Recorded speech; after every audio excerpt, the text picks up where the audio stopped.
বিনা পারিশ্রমিকে কামলা খাটতে চাই।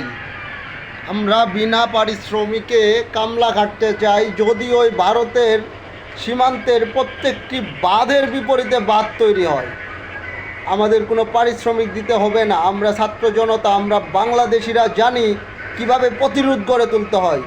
আমরা যেভাবে এই স্বৈরাচারীদিকে পতন করেছি, ঠিক একইভাবে আমরা বিনা পারিশ্রমিকে কামলা খেটে হলেও এই বাঁধের বিপরীতে বাঁধ তৈরি করব ইনশাল্লাহ। আর যারা বলেছিলেন আপনাদের নেত্রী খুবই ভালো মানুষ, ভালো মনের মানুষ, সামান্য তার ক্ষমতা হারানোর মানে সামান্যতম একটা ক্ষমতা, সেটা হারানোর ফলে সে কি করেছে, সে নিজ জন্মভূমি, নিজ মাতৃভূমির উপর এই একটা দুর্যোগ চাপিয়ে দিয়েছে। বাংলাদেশ থেকে গিয়ে সে দেশ থেকে তো পালিয়েছেই, এই হাজারো নেতাকর্মীকে বিপদগ্রস্ত অবস্থায় রেখে সে তো দেশ থেকে পালিয়ে গিয়েছেই।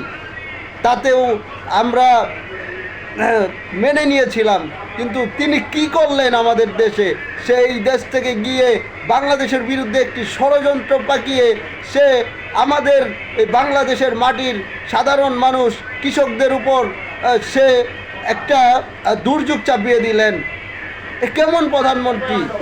তার জন্য আপনারা কি করতেছেন? শহীদ হয়ে যেতে চান, আবার করতে চান? আপনারা তো বুঝেন, মানুষের যদি একটু সাধারণ জ্ঞান থাকে, একটু মনুষ্যত্ববোধ থাকে, তাহলে মানুষ বুঝতে পারে যে দেশের এখন কি পরিস্থিতিতে আছে। আসলে সব কিছুর বিপরীতে বা সব কিছুর ঊর্ধ্বে হচ্ছে ক্ষমতা। তার কাছে সকল কিছুর ঊর্ধ্বে ছিল ক্ষমতা।